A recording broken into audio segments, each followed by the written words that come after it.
Do you find that your feet start to turn out on you during a squat, like so? It could be because you have a lack of internal hip rotation.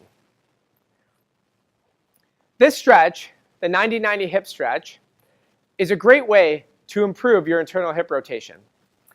Starting off with our front leg in a 90-degree angle and our back leg at a 90-degree angle, we're slowly going to take our opposite arm and reach towards the back knee. You should feel a stretch deep in the side of your hip here. From there, we'll start to lean back into your hips.